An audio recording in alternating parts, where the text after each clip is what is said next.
Hi, my name is Aurora, and I used to think silence meant strength, that keeping the peace was love. But then I came home, unannounced, on my daughter's birthday, and found my parents locked outside in the freezing cold. Their lips were purple, their hands shaking. Inside, my husband's family was laughing, eating cake I paid for, toasting with wine I never poured. And my daughter?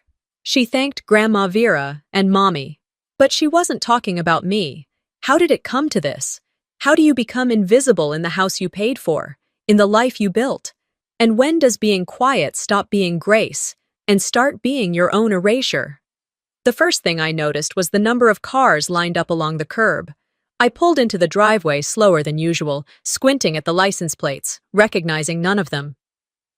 My mom's old beige sedan wasn't there. Neither was Dad's blue truck. I'd left work early, half a shift for once, to surprise Ellis for her birthday. I thought I'd beat the crowd. Instead, it looked like I'd missed an entire event I wasn't invited to. I grabbed the grocery bag from the passenger seat, a pint of Ellis's favorite chocolate chip ice cream, and some pink birthday napkins I'd found on sale, and walked toward the house.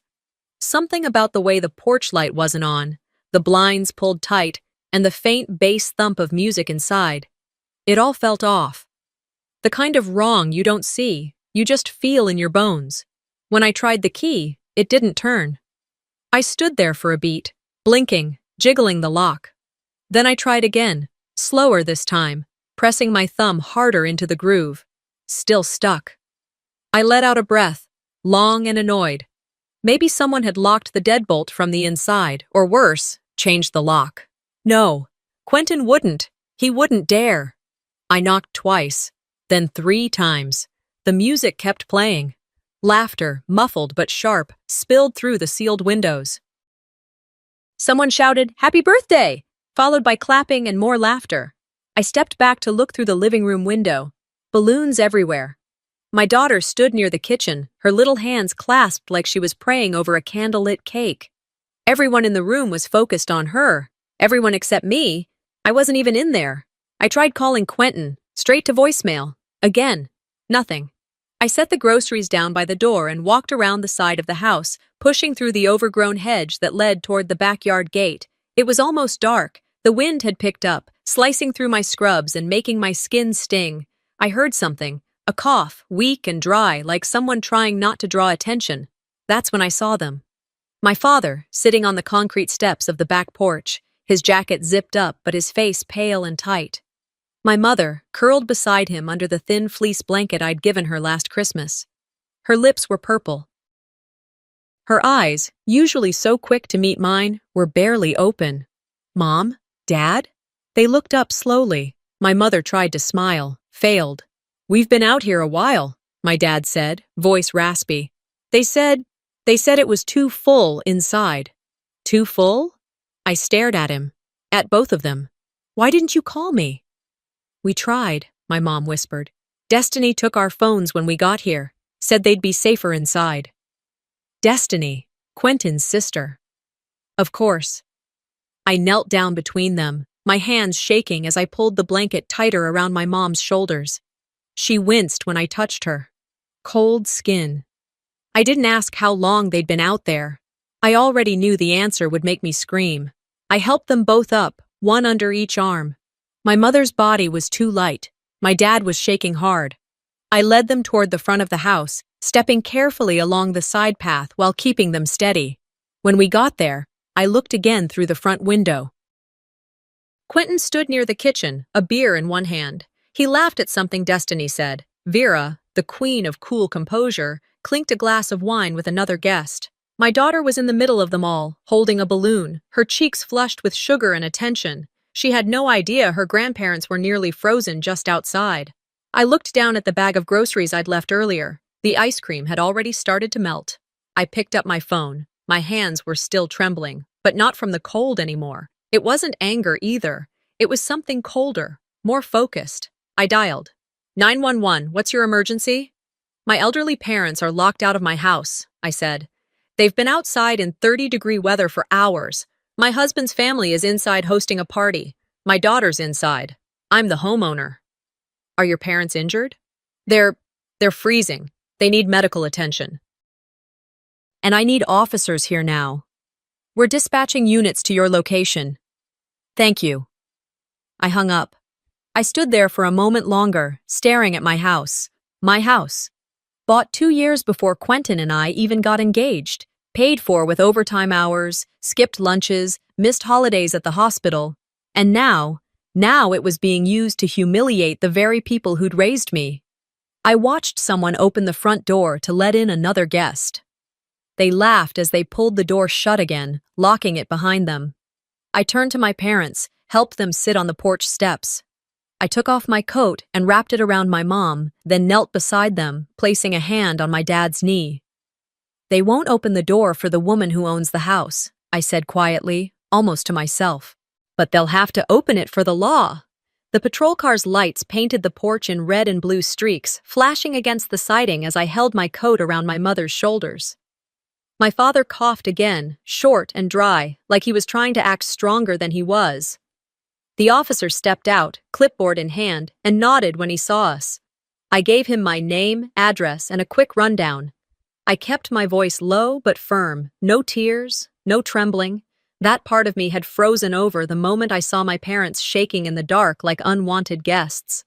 A few moments later, Vera opened the front door. Her hands were clasped together like she was preparing to deliver a sermon, not an explanation. "Oh dear," she said, drawing out the syllables like she'd just realized the sky was falling. "We thought they had left. It was so cold out, we didn't want to keep opening and closing the door." The officer didn't say anything right away. He looked back at me. I didn't flinch. "They've been out here for hours," I said. "They're elderly, no access to restrooms, no food, no seating. This is my home." "Well," Vera continued, not quite looking at me, "we were just overwhelmed with guests. The house was packed. We didn't want any more chaos." She gestured behind her. I caught a glimpse of my own hallway. My family pictures replaced with new frames, different faces. The music inside dimmed slightly, but the buzz of chatter still floated out. I didn't wait to be invited in. I stepped past her, brushing against her shoulder as I walked through the front door of my own house. The moment I entered, a wave of heat hit me. The scent of cake, perfume, and cheap wine hung in the air. Strangers, people I didn't recognize, stood in my kitchen, sipping from plastic cups, balancing plates of food that had been taken from my fridge. And there she was, my daughter. Ellis stood on a step stool, her cheeks red with excitement, a birthday crown on her head. Her curls bounced as she leaned over her cake, 7 candles flickering in front of her. She closed her eyes, made a wish, and blew them out. Cheers erupted. A woman I barely knew shouted, "Good job, baby girl," and snapped a photo. "Say thank you to Grandma Vera," someone called. Ellis smiled wide. "Thank you, Grandma Vera." Not Mommy. Not even a glance toward the door. I stood still for a second, taking in the scene. That cake, 3 layers, vanilla buttercream, custom-printed image of a butterfly on top, had been paid for by my mother. I had picked it up on my way home, and now it sat on my counter with a plastic sign jammed into it that read, "With love from Grandma Vera." I walked toward it. Vera must have sensed the shift in the air because she was suddenly beside me, her tone still syrupy. "It's just a detail," she said. "The child won't care who bought the cake." I didn't respond. I couldn't. Not yet. I looked around again. Decorations hung across my ceiling. A banner read, "Ellis's Butterfly Bash." I never approved that theme. I had picked out pastel rainbows and gentle animals. My planning notes, weeks of ideas and Pinterest boards, had been ignored. I turned and walked down the hallway toward my bedroom, past a woman laughing too loudly and a man I'd never met helping himself to a drink from my liquor cabinet. Quentin was in the bedroom doorway, texting. When he looked up and saw me, his eyes narrowed, not in surprise, but in annoyance. "What are you doing?" he asked. "You're going to ruin the vibe." "Did you know they locked my parents outside?" I asked, my voice even. He exhaled, exasperated. "They didn't want to make a scene. It was crowded." "They're your in-laws, Quentin. They were freezing." My mother's lips were purple. He shrugged. "They could have knocked louder. Don't turn this into some emotional thing." That's when I knew. It wasn't a misunderstanding. It wasn't a miscommunication or an oversight. It was intentional, and worse, it was condoned. I wasn't just being left out, I was being written out. He looked back at his phone. That's all he had for me. No apology, no remorse, not even concern. "Don't ruin the day," he said, already swiping away whatever I had just said. I walked past him and headed to the living room. A group of people were gathered around a phone, laughing at a video. I looked over someone's shoulder. Ellis was in the frame, blowing out the candles. Then she turned and shouted, "Thank you, Grandma Vera and Mommy." Everyone awed at the clip. Only I wasn't in the frame. I wasn't there when she said it, because the mommy wasn't me. The room spun a little. "Grandma Vera says I'm her special girl," Ellis squealed, running up to me with a balloon in one hand and frosting on her cheek. She wrapped her arms around my waist.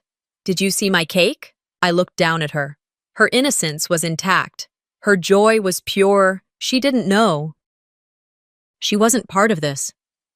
"I did," I said softly, kneeling to brush the frosting from her cheek. "It was beautiful."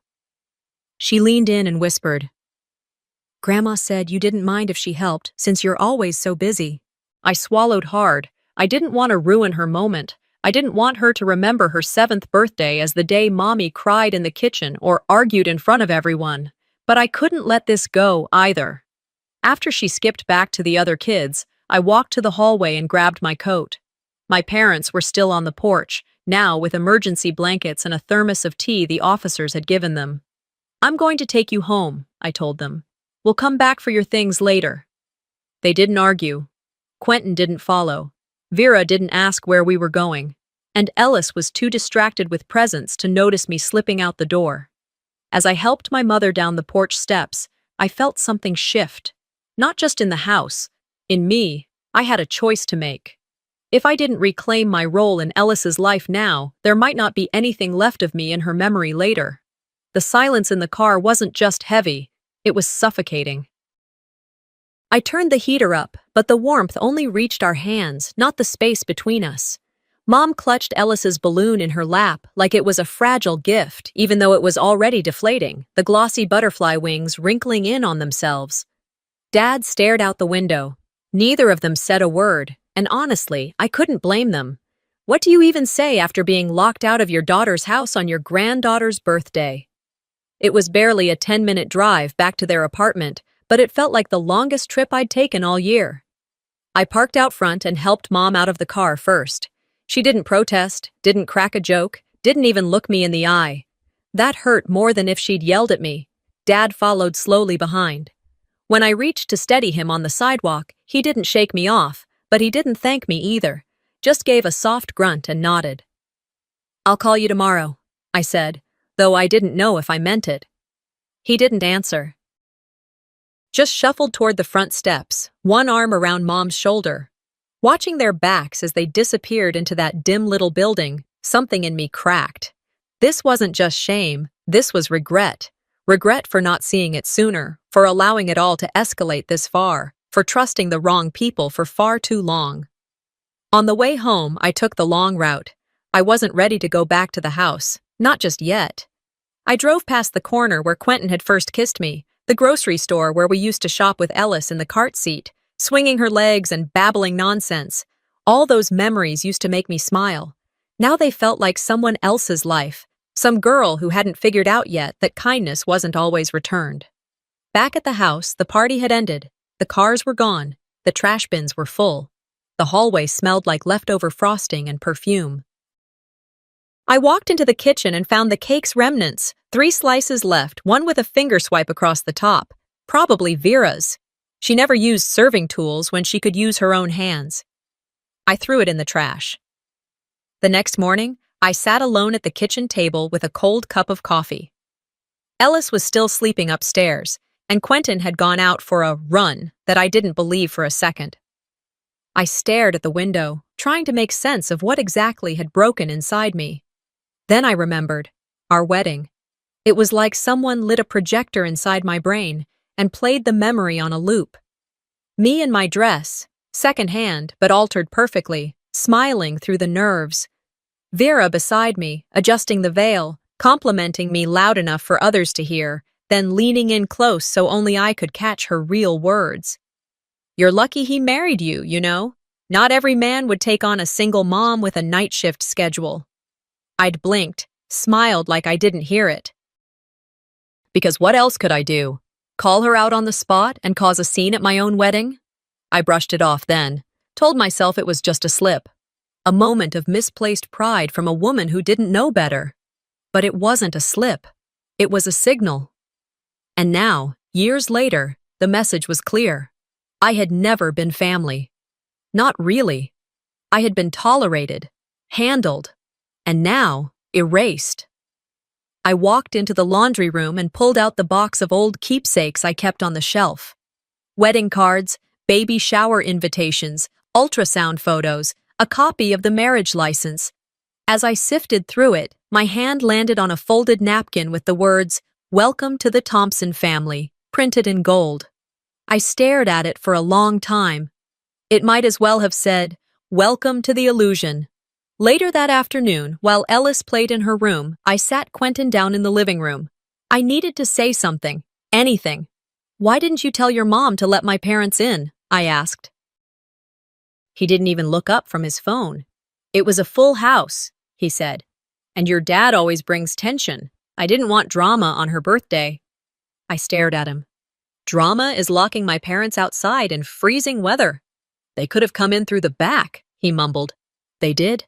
The door was locked." He shrugged. "Look, can we not turn this into a thing? It's over. The party's done. Let it go."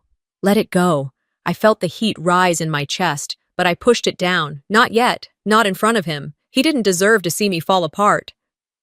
"I asked you weeks ago if they could stay for the weekend," I said, keeping my voice low. "You said, 'Your parents aren't my responsibility.'" He paused, then nodded. "Yeah, and they're not—" "Look, Aurora, you knew what you were getting into. We agreed early on. My family would be more involved with Ellis. They're just more available." "No," I corrected him. "You decided that. You let them take over, and I went along with it because I was too tired to fight. And now look where we are." He stood up, grabbed his keys. "I'm not doing this. Not after the party. I'm going to get lunch." The door slammed behind him. That night, after Ellis went to bed, I opened the fridge to grab a bottle of water and noticed one of her drawings hanging on the freezer door. I didn't remember putting it there. It must have been Vera or Isolde. It was a stick figure family. 4 people. Ellis, with curly hair and a big smile. Quentin with his beard. Vera, drawn with a crown. Isolde with sparkly shoes. All holding hands. No mommy. Not even a shadow. I stared at that picture until my vision blurred. Then I reached up and pulled it down, folded it once, then again, and slid it into the junk drawer without a word. I wasn't just being left out of the room, I was being written out of the story. I didn't cry when I took down Ellis's drawing. I didn't scream or throw it or rip it into pieces. I folded it once, twice, and slid it into the drawer next to the kitchen scissors. That drawer had always been the catch-all for loose batteries, coupons I never used, spare rubber bands. It felt like the right place for a memory that hurt too much to display, but felt too sacred to throw away. The next day was a Monday, and after dropping Ellis at school, I clocked in for my shift at the hospital. My body moved through the motions, charts, patients, rounds, but my mind was stuck. I couldn't unsee that drawing, couldn't unhear her voice saying, "Thank you, Grandma Vera and Mommy," in that birthday video. I'd watched it again before bed the night before, replayed it until my phone battery ran out, and every time, I waited for her to look for me in the crowd. Every time, she didn't. By lunchtime, I was still distracted. That's when my coworker, Patrice, slid her phone across the table toward me. "Your girl's famous," she said with a chuckle. "Look!" I looked down and froze. It was a Facebook post from Vera's account. The caption read, "3 generations of love. Ellis is lucky to have such a family." The picture? Vera holding Ellis on her hip, beaming. Quentin stood next to them, one arm around Isolde, the other raised in a half cheers with a plastic champagne flute. Ellis had cake on her nose, and a smile stretched across her whole face. I wasn't in it. Neither were my parents. Not a tag. Not a mention. Nothing. They'd all been standing in my kitchen, in a house I paid for, celebrating a birthday I'd planned to take off work for, and I was as absent from the documentation as if I'd never existed. "Did you see this already?" Patrice asked gently. I handed her the phone back. "Yeah, I did." She paused, probably expecting more. I didn't give it. I packed up my lunch and left the break room. By the time I got home, Vera and Isolde were in the living room, watching some home renovation show. The volume was too loud. Quentin was upstairs, shower running. "Hey, Aurora," Isolde said without looking up. "Didn't know you were off early." I didn't respond. I walked past them, down the hallway toward the stairs. My feet moved without my brain's permission. At the top of the stairs, I heard the water shut off, followed by Quentin's usual post-shower cough. In our bedroom, the air smelled different. Not bad, just not mine, like someone else had been there. Vera's shoes were by the bed, the ones with the loud wooden heels she always kicked off without care. Isolde's perfume bottle, expensive and loud, sat on my vanity. My lotions had been moved to a basket on the floor. I opened the closet. My clothes had been shifted to the far side. A new organizer had been installed, Quentin's doing, I assumed, but now Vera's jackets were hanging next to mine. That was the moment something snapped, not with rage, but with realization. This wasn't just inconvenience anymore. This was encroachment. This was conquest. I stood there for several minutes, breathing in the unfamiliar scent of my own room, wondering when exactly I'd been demoted from owner to occupant. At dinner, I didn't wait for a perfect moment. We sat around the table, Quentin, Ellis between us, Vera at the head, Isolde scrolling on her phone. A casserole sat in the center of the table, something Vera had made that I wasn't asked about. "Can I say something?" I asked. Vera looked up, startled but composed. Quentin didn't even pause chewing. "I'd like us to remember that this is my house," I said calmly. "I pay the mortgage. I bought it before Quentin and I got married. I've welcomed everyone here. But lately, I've been feeling like a guest in my own home." Vera blinked. "We're just trying to help, honey." Isolde smirked, without looking up. "We could leave if it's such a burden." "No one said that," Quentin interjected, mouth still full. "God, can we not do this over dinner?" I pushed my plate away. "If you keep treating me like I don't belong here, don't be surprised when I stop opening the door." That got their attention. Vera's fork clinked against her plate. Quentin stared at me like I'd just insulted his mother, which, in a way, I had. Isolde finally looked up from her phone. "You've always been so dramatic," she said, her voice coated in faux concern. "This martyr thing is exhausting."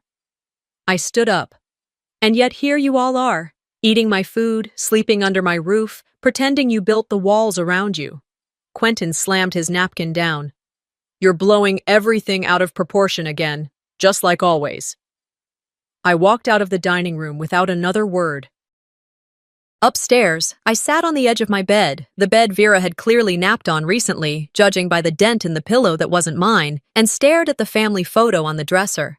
It had been taken 3 years ago, at a pumpkin patch. Just the 3 of us. Quentin, me, Ellis in a red jacket. We were smiling, all of us. Now I couldn't remember the last time we looked like a family. Downstairs, the voices rose again, Vera and Quentin in some low conversation I couldn't hear fully, followed by Isolde laughing. I wasn't angry anymore. I was done. They thought I'd never bite back because I'd always swallowed the hurt. I didn't sleep that night. Not because I was crying or pacing or staring at the ceiling in anguish. No, I was wide awake with clarity. It was like a fog that had been sitting over my chest for months, years maybe, had finally lifted, and I could see every single pattern, every slight, every dismissal, every carefully constructed excuse to push me aside in my own life. By sunrise, I had a plan. I made coffee. Strong. I didn't add sugar. I gathered every document I'd ever kept related to the house, mortgage statements, closing paperwork, the utility bills in my name, the deed that had my name and only my name typed across the top. I slipped them all into a folder and placed it on the kitchen table. Then I sat down and waited. It was nearly 9 a.m. when the knock came. The same officer from the other night stood at the door, his partner beside him. "We received a request for a follow-up," he said. "To confirm everything was resolved?" I gestured for them to come inside.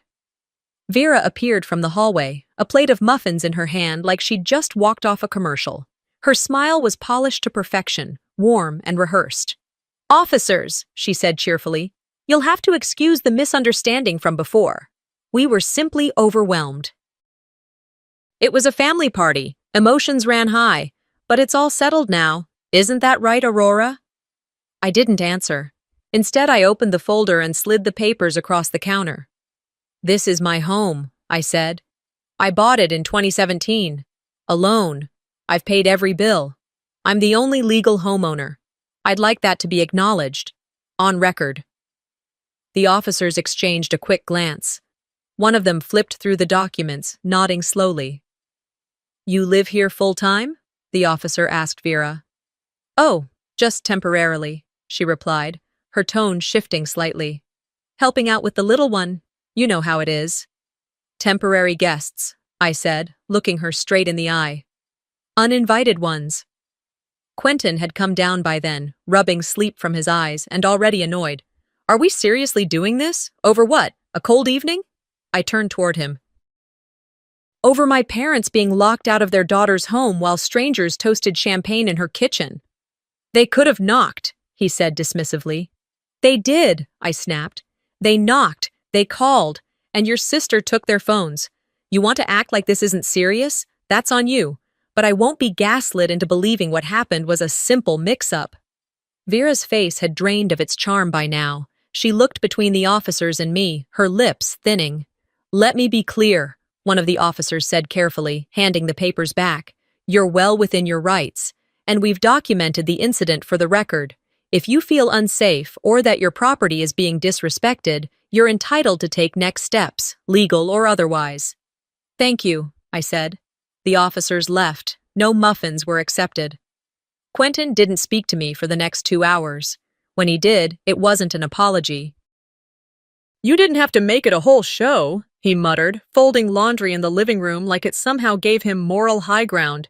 "You love attention when you get to be the victim." I paused in the hallway, leaned against the doorway. "Let me ask you something," I said. "If my parents had done that to your mom, left her outside in 30-degree weather, stripped her of her dignity in front of her grandchild, would you be calling it a show?" He didn't answer. "Exactly," I said. "You can stop folding now. I'll finish it." That night, after Ellis went to sleep, I grabbed a large box from the basement, one we usually used for Christmas decorations, and carried it upstairs to our bedroom. I opened the closet. Vera's jackets, her shoes under the bed, her robe on the hook behind the door, Isolde's perfume, makeup, even her flat iron on the bathroom sink. Piece by piece, I packed it all. Then I placed the box outside the guest room, alongside a handwritten note. "This house doesn't have room for people who erase others." I left it unsigned. The next morning, Vera didn't say anything, but her things were gone by noon. Isolde followed shortly after, her car peeling out of the driveway without so much as a glance back through the rearview mirror. Quentin found me in the kitchen while I was prepping dinner. He leaned against the counter with that smug calm he always used when he thought I was being too emotional. "You could have just asked," he said. "Asked?" He nodded. "You didn't need to pull the cop card. You didn't need to humiliate my mother." "Did she hesitate to humiliate mine?" I asked. Again, no answer. Just that infuriating silence he always used when cornered. "You know what your problem is?" he said after a beat. "You're too sensitive. You take everything so personally." I set the knife down and looked at him, really looked. "And you take nothing personally, which is exactly why we're here." He left the room. I didn't chase him. Later, after Ellis was tucked in and the house had quieted down to the familiar creaks and hums of a settling structure, I walked the hallway alone. The air smelled like my shampoo again. The thermostat was finally set to the temperature I preferred. No extra slippers by the door. No cloying scent of someone else's presence. I stood in the doorway of the guest room, now empty. Just a freshly made bed and a folded towel. It looked peaceful, but more than that, it looked like mine, They thought I'd never speak because I'd always made room, because I was taught to be polite, because I smiled through discomfort and called it grace. But here's the thing about grace, it ends where survival begins. You want to play pretend queen in my house? Then be prepared when the throne gets pulled out from under you. The next morning didn't feel like a new day. It felt like a continuation of the night before, only this time the silence was heavier. Not the awkward kind, but the type that comes when everyone knows something is about to change, and no one wants to say it out loud. The sun hadn't fully risen yet when I got out of bed. Quentin was still sleeping, sprawled across the mattress like he'd earned it. I moved quietly through the room, not out of courtesy, but because I didn't want to waste energy. I had things to do, final lines to draw. Downstairs, I made coffee and opened the drawer where I'd stashed every financial document I could find over the last few months. I laid everything out on the kitchen table: mortgage paperwork, property tax statements, even the monthly utility bills that bore only my name. I clipped them all neatly into a binder I'd labeled in thick black marker, boundaries. And taped to the front was the receipt I'd found tucked under the party supply pile in the garage, a receipt for the catering and decorations ordered by Vera. On it, in elegant script, was the line item: Hostess, Vera Thompson. That was the spark. It wasn't just her taking credit. It was her rewriting the story again, hosting a party for my daughter in my home with no mention of me. That receipt didn't just offend me, it confirmed what I already knew. They didn't just want space in my home, they wanted the narrative too. I flipped open my laptop and searched, "How to evict family members from your home." Within minutes, I found a local lawyer's website offering free templates and advice. Everything was clear. If they weren't on the lease and I had proof of ownership, I could request formal removal. The only question was, did I want to wait? The answer came when I walked past the front door and saw it. A new sign, hung right above the welcome mat. Thompson Residence. It hadn't been there yesterday. I stared at it for a long moment. Not angry, not shocked, just resolved. I picked up my phone and dialed. 911, what's your emergency? My name is Aurora Davis. I'm the sole legal owner of the property at this address. My husband's family has refused to leave despite multiple requests. I would like officers to assist in their formal removal. We're dispatching a unit now, the dispatcher confirmed. I didn't flinch. I didn't pace. I simply went back to the kitchen and placed the binder squarely on the counter. When the officers arrived 20 minutes later, I met them at the door, calm and collected. Vera opened the hallway closet just as I was leading them in, holding a box of her scarves like she hadn't just claimed dominion over my entire front porch. "Again?" she said, half laughing, half sighing. "No, Mrs. Thompson," one officer said, reviewing the documents I'd provided. "This time, it's not a courtesy check. Ms. Davis is the homeowner. You and your family are here as guests who've been asked to leave." Quentin came down the stairs, barefoot, wiping his face like he'd just woken up to the news of a lifetime. "Seriously?" he said, voice rough with sleep and disbelief. "You called the cops again?" I didn't bother answering. The officers did it for me. "She's within her legal rights," one of them said, handing the documents back to me with a nod. "We'll give you all 48 hours to vacate the property. That includes personal belongings. After that, it becomes a trespassing issue." Vera's composure finally cracked. "You're tearing this family apart," she hissed, her eyes darting between me and the officer. I looked her squarely in the eye. "You already did, when you locked mine in the cold." For once, she didn't have a comeback. Quentin tried stepping in, his voice low but insistent. "Come on, Aurora. You really think this is the answer?" "No," I said, my voice level. "I think this is the boundary. There's a difference." The rest of the day passed in a blur of boxes, heavy silences, and awkward maneuvering. Vera packed loudly, making sure each drawer she slammed, each cabinet she opened, echoed like a final insult. Isolde didn't even say goodbye. She just left a note on the counter. "You're bitter, and you'll regret this." I laughed when I read it, not because it was funny, but because it was so predictable. That evening, the house was finally quiet. No perfume lingering in the hallways, No voices whispering in the guest room. No passive-aggressive sighs over dinner. Just me, Ellis, and the kind of peace I'd almost forgotten existed. I bathed her, helped her into her pajamas, and laid beside her while she picked a bedtime story.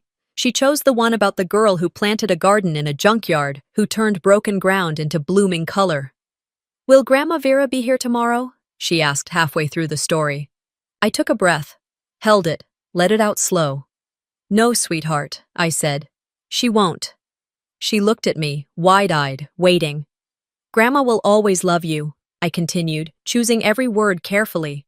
"But sometimes, people who love us don't know how to treat everyone kindly, and that's not okay." Ellis nodded like she understood more than I expected.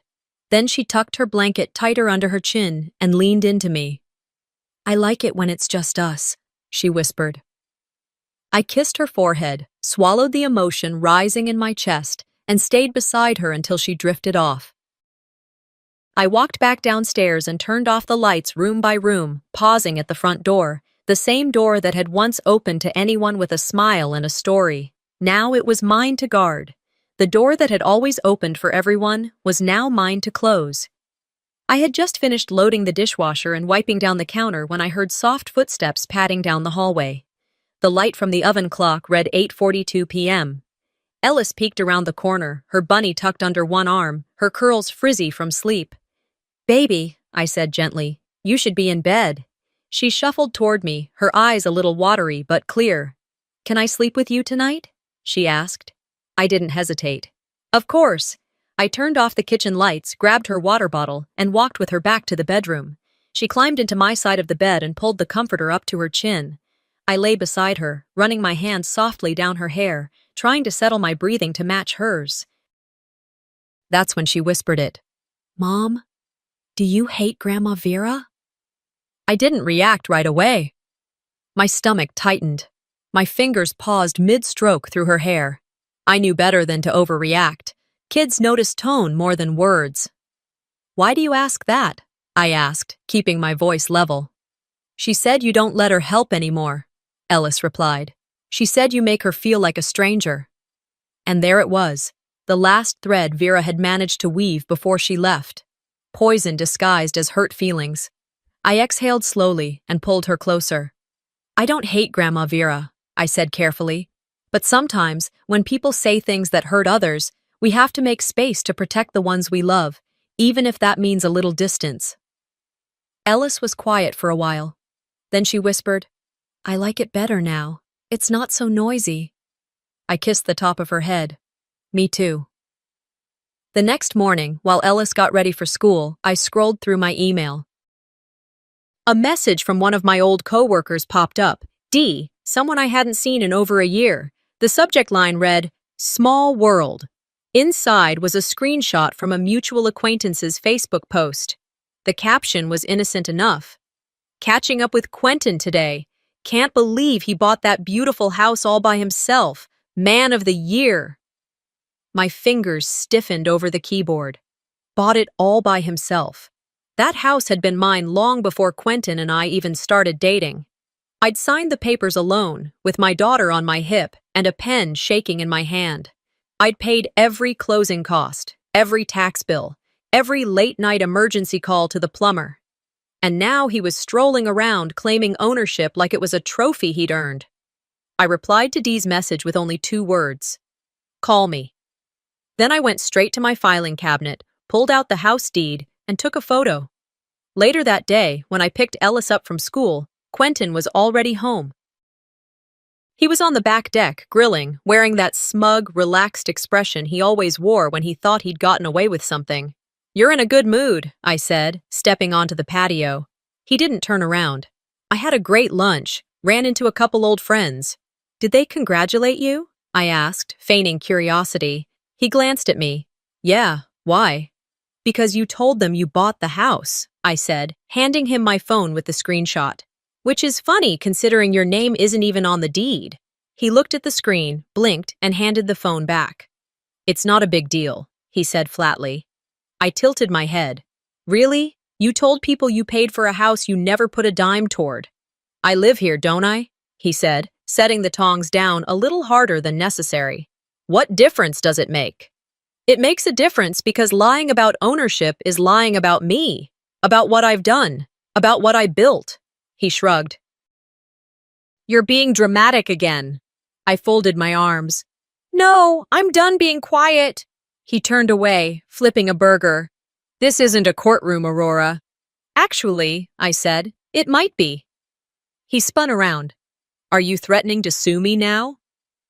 I'm warning you, I said calmly. If you continue to spread lies about me, I'll do whatever it takes to correct the record, publicly, legally, whatever it takes. You're making this a war. No, I said, my voice dropping to a steady rhythm. You made this a war when you erased my name from my own life. He scoffed and turned back to the grill, but I could see the stiffness in his shoulders, the tension in his jaw. Later that evening, after dinner, I sat with Ellis on the couch while she colored.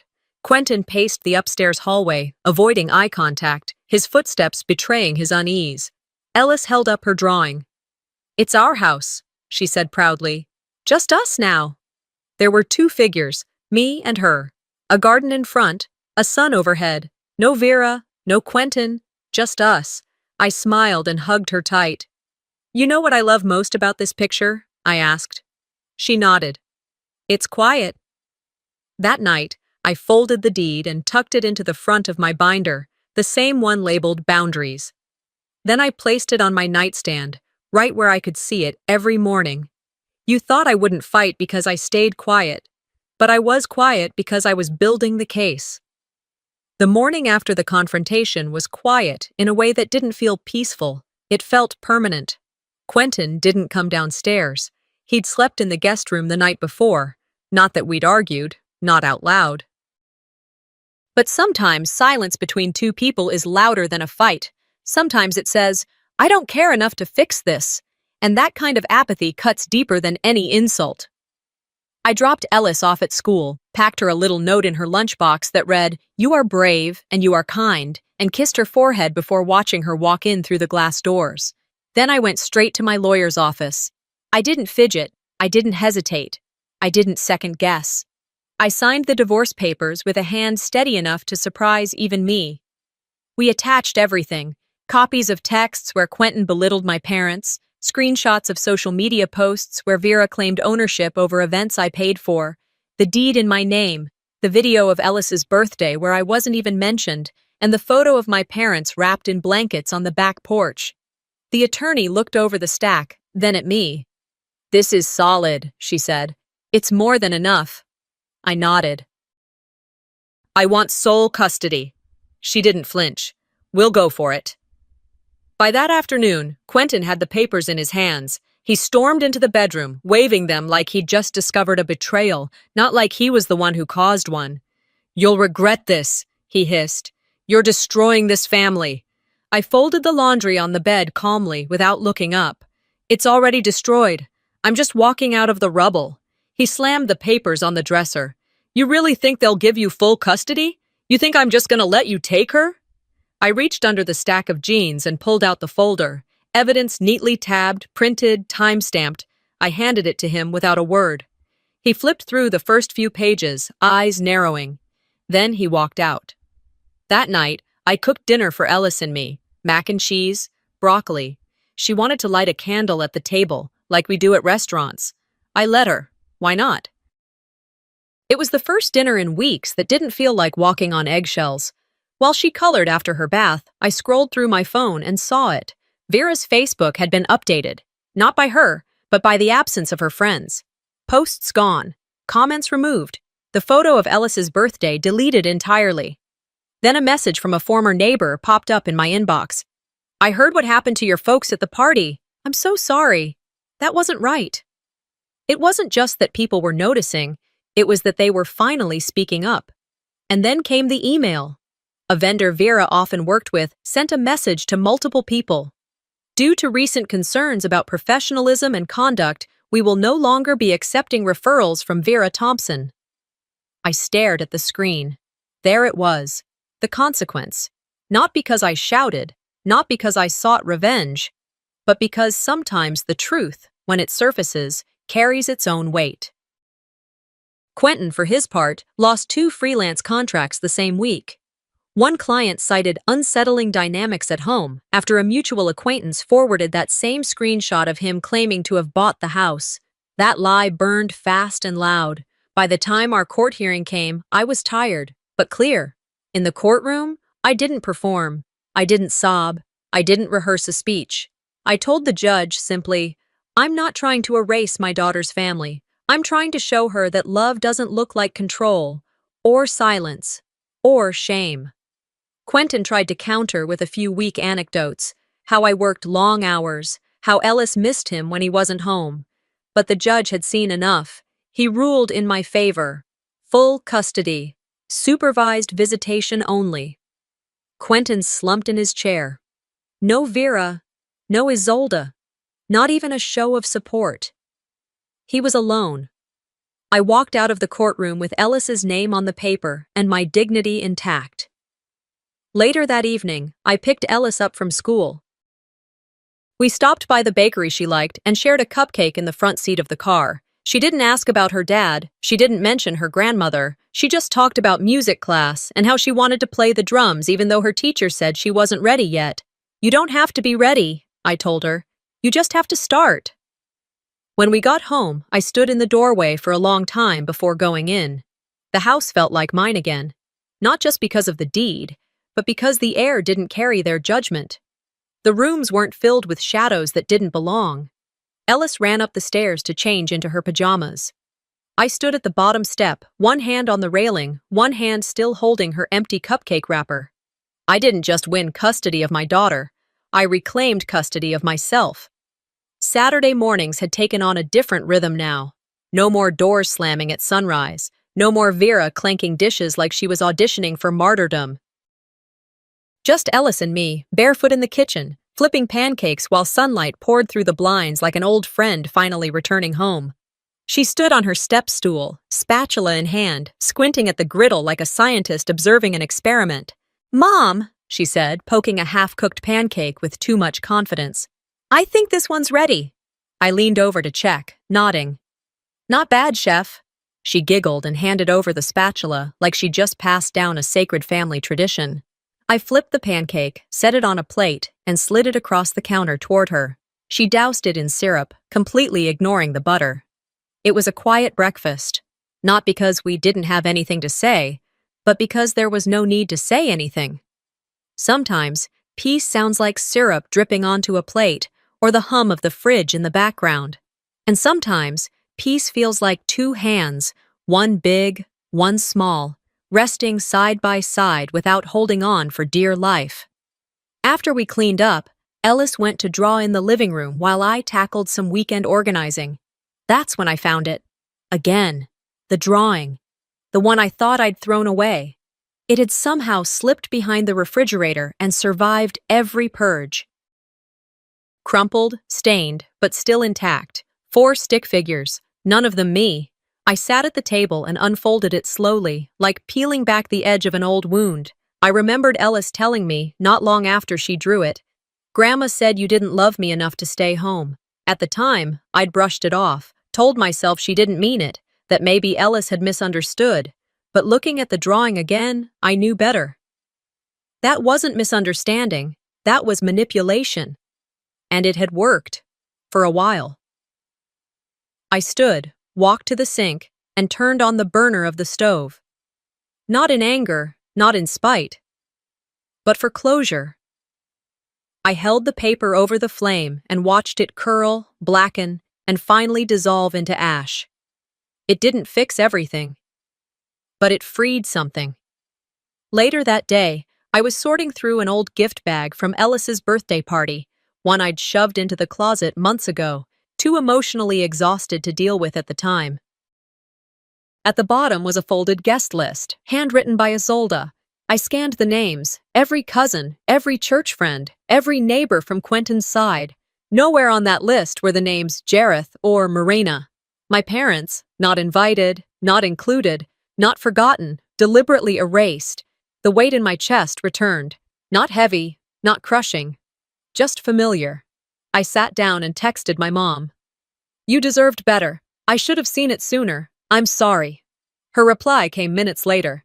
You saw it when it mattered. The rest of the day moved quietly. Ellis built a fort out of couch cushions, and I let her leave it up even though it blocked half the living room. I didn't care. That fort was hers. That mess was ours. Sometime around dusk, as I folded laundry in my room, my phone buzzed with a headline notification. Local influencer Vera Thompson removed from community board amid controversy. I didn't click it. I didn't need to. The video of Ellis's birthday had made its rounds, so had the stories. People talked. Word spread. Actions, it turns out, carry their own kind of volume. Vera had moved in with a cousin 2 states away. Her church friends stopped calling. Events she once emceed now had new hosts. Her name, once said with admiration in certain circles, had become a cautionary tale. Quentin lived in a 1-bedroom near the freeway now. I'd seen a picture of it on Zillow once. The reviews mentioned thin walls and bad plumbing. He called Ellis sometimes, not often. She didn't ask for him much. Isolde had gone from self-proclaimed lifestyle brand ambassador to a sales associate at a mall boutique. Her Instagram turned quiet. The curated world she'd tried to build collapsed under its own falseness. None of them apologized, and that, strangely, was okay. Life didn't hand me an apology wrapped in ribbon, but it did hand me room to breathe, and that was more useful. That night, I tucked Ellis into bed. She clutched her stuffed bunny, the same one she'd had since she was 2. Its fur was matted, one ear half torn, but she still refused to sleep without it. As I pulled the blanket up over her shoulders, she reached out and touched my face. "You're my favorite part of every day," she whispered. I froze for a moment, then smiled. "That's all I ever wanted to be," I said. She drifted off not long after, her breath soft and even. I sat beside her for a while, listening to the quiet. Not the kind that comes when someone leaves, but the kind that stays. I walked downstairs, made myself tea, and curled up on the couch with a blanket. Outside, the wind brushed against the windows. Inside, the silence was full, not empty. Not every battle ends with a loud victory. Sometimes the loudest thing you can do is reclaim what was always yours. And sometimes the most radical thing a woman can do is stop asking for permission. I didn't win by yelling louder. I won by finally deciding my voice mattered. Sometimes, the people who smile the widest at your table are the ones slowly pulling the chair out from under you. Aurora's story isn't just about betrayal. It's about reclaiming power, boundaries, and self-worth. Have you ever felt like a guest in your own life? When did you finally decide enough was enough? If this story moved you, subscribe for more true family dramas, betrayal, and healing. Let's talk in the comments. Your story might just help someone else find their voice.